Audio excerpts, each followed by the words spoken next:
गरीब साध साध सब नेक हैं, आप अपनी ठोरे। जो सतलोक ले जाएंगे वो साधु कोई और।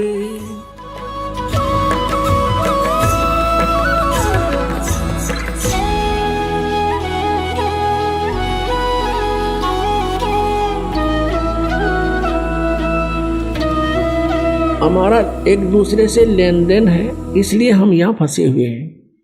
एक लेवा एक देवा दूतम, यहाँ कोई किसी का पिता नहीं पूतम।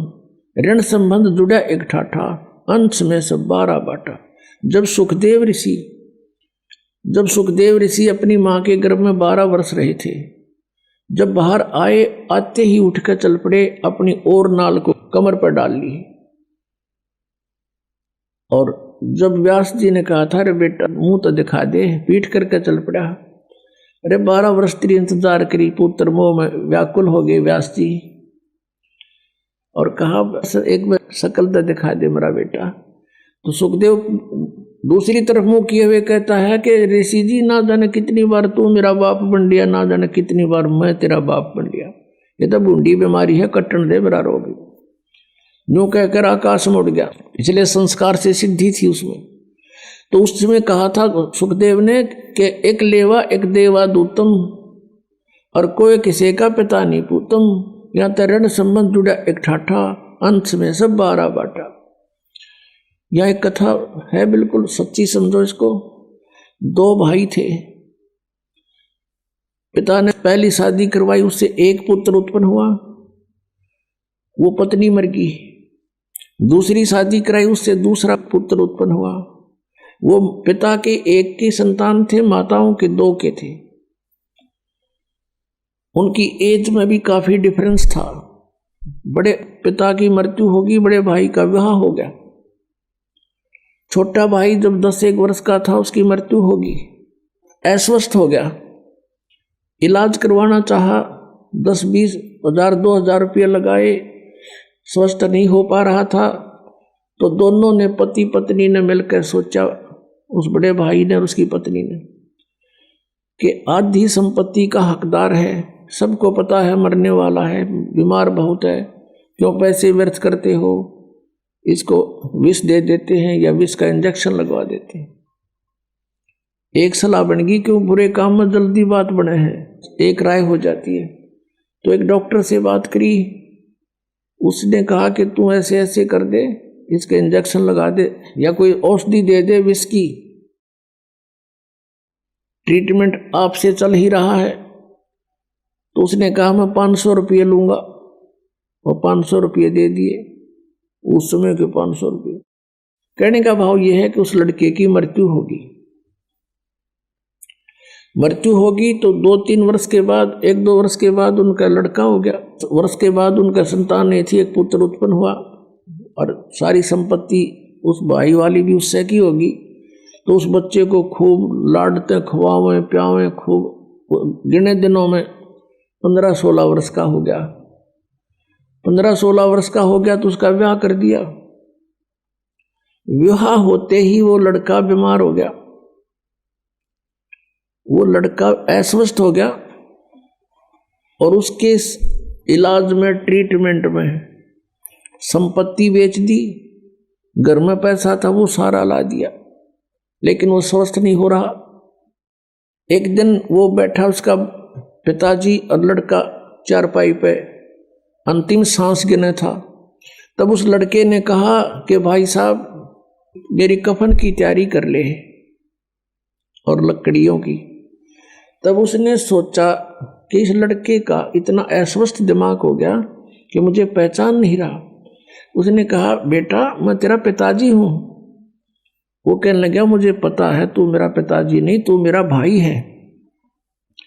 तुझे याद होगा आपका एक छोटा भाई था अखां, और उसको तूने कैसे मारा था, विष देके, और मैं ही वो हूं, और तेरे पुत्र रूप में जन्म लिया मैंने। अब भाई साहब मेरा हिसाब बराबर हो गया, जितनी मेरी संपत्ति तूने हड़पी थी वो सारी ले ली, सारी खर्च हो रही मेरे ऊपर। अब लकड़ियों के और कफन के पैसे शेष है और इनकी तैयारी करना चला। तब उसने पूछा कि भाई बात तेरी सारी सच्ची है, सही मैंने जुल्म किया तो मेरे आगे आगी इकलौता पुत्र है और आगे होने की आस नहीं, मेरा कुल नाश हो गया, मैंने जैसा किया मुझे तो भोग मिल गया। भाई भगवान का न्याय, बड़ी अच्छी बात, मुझे मिलना चाहिए था दंड, परंतु ये जो तेरी पत्नी है इसने क्या जुल्म कर दिया बेचारी ने, ये अब तेरे मरने के बाद इसको जिंदा जलावेंगे, सती प्रथा थी वहां पर, अब इसने क्या जुल्म किया। उसने पूछा वो डॉक्टर कहाँ है, कि वो डॉक्टर भी 2 वर्ष के बाद, तेरे मृत्यु के 2 वर्ष बाद अचानक मर गया। तब उसने कहा कि ये वही डॉक्टर है जो मेरी पत्नी बन के आई है, अब यह जड़ेगी और नहीं तो और क्या होगा इस पाप आत्मा का। तो यहाँ इन बातों को पुण्यात्माओं आपने अपने हृदय में जचाना पड़ेगा। जैसे गीता जी अध्याय नंबर 7 के श्लोक नंबर 29 में गीता ज्ञानदाता कहता है कि उस तत्ब्रह्म को जानकर और सारे अध्यात्म ज्ञान को जानकर सब कर्मों से परिचित होकर प्राणी केवल जरा और मरण से छूटने का ही प्रयत्न करता है। वो यहाँ किसी वस्तु की डिमांड नहीं रखता। जरा माने बुढ़ापा, मरण मीन मृत्यु। तो पुण्यात्मा हमने सब कर्मों से परिचित होना है। एक समय एक गुरु शिष्य चले जा रहे थे, एक मछियारा मछली पकड़ रहा था और उनको पकड़ पकड़ के जाल भर भर के बाहर डाल रहा था, वो तड़प तड़प के मर रही थी। तब शिष्य ने पूछा, गुरुदेव इस अपराधी प्राणी को क्या सजा मिलेगी। गुरुदेव ने कहा, बेटा आजा फिर बताऊंगा, समय आने पर उत्तर दूंगा तुझे। कुछ 5-7 वर्ष के बाद, 8 वर्ष के बाद दोनों गुरु शिष्य जा रहे थे, जंगल से गुजर रहे थे, वन से।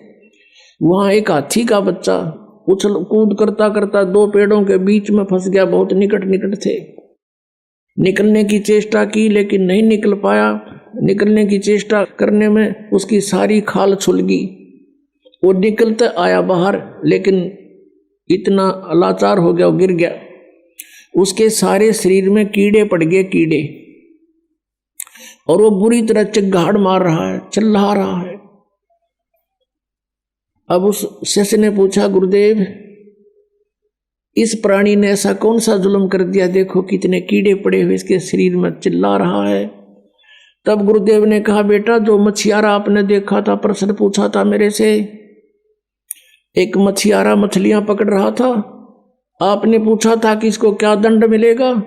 कहने लगे कि ये वही अपराधी है, हाथी की जूनी में आदि जितनी मछलियां थी वो इसको नोच नोच कर इसका मांस खा रही है, ये कीड़े बन गए।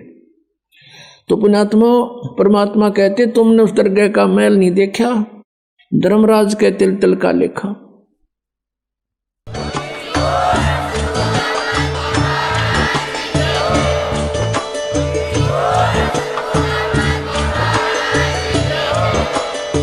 सुन रहे थे जगत गुरु तत्वदर्शी संत रामपाल जी महाराज जी के मंगल प्रवचन। अधिक जानकारी के लिए विजिट कीजिए हमारी वेबसाइट www.jagatgururampalji.org। संत रामपाल जी महाराज जी के शुभ आशीर्वाद से पूरे विश्व भर में 500 से भी ज्यादा नाम दीक्षा केंद्र हैं, जिन पर संत रामपाल जी महाराज जी द्वारा ऑनलाइन निशुल्क नाम दीक्षा दी जा रही है। अपने नजदीकी नाम दीक्षा केंद्र का पता करने के लिए संपर्क करें 8222 880541।